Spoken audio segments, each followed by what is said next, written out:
শীতের সকালে কম্বল ছেড়ে উঠতে কি আর ইচ্ছে করে, কিন্তু উঠতে তো হবেই। বিছানাপত্র গুছিয়ে চলে এলাম রান্নাঘরে। আজকে অফিসের লাঞ্চের জন্য বানিয়ে নিয়েছিলাম বিভিন্ন রকমের সবজি ভাজা। ওই বরবটি, গাজর, আলু, ক্যাপসিকাম, শীতকালে যা যা সবজি হয়, আর সাথে রুটি আর একটা ডিম সেদ্ধ। আজ সূর্যি মামা বড্ড জব্দ হয়েছে।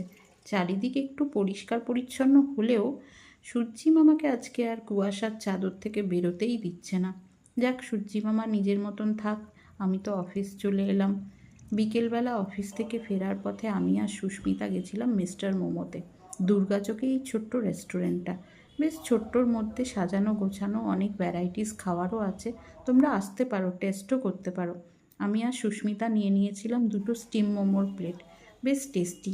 আমরা তো প্রায়ই চলে আসি। তারপর ওখান থেকে গিয়েছিলাম কোঅপারেটিভে, দিয়ে বাড়ি চলে এলাম। চলো কোঅপারেটিভ থেকে দেখো কী কী কিনেছি। ওই টুকটাক নিজেদের টিফিনের জন্য একটু চাল ভাজা, তারপরে এই কেলগসের প্যাকেট, কিছু মশলাপাতি, এই আর কি। লাস্ট অফ অল নিয়ে বসে পড়লাম আমার সেই আদা জিরের জল। এটা না খেলে যেন আমার শান্তি হয় না। যাই হোক, চলো আমি আমার চা খাই। আজকের মতন গুড নাইট, টাটা।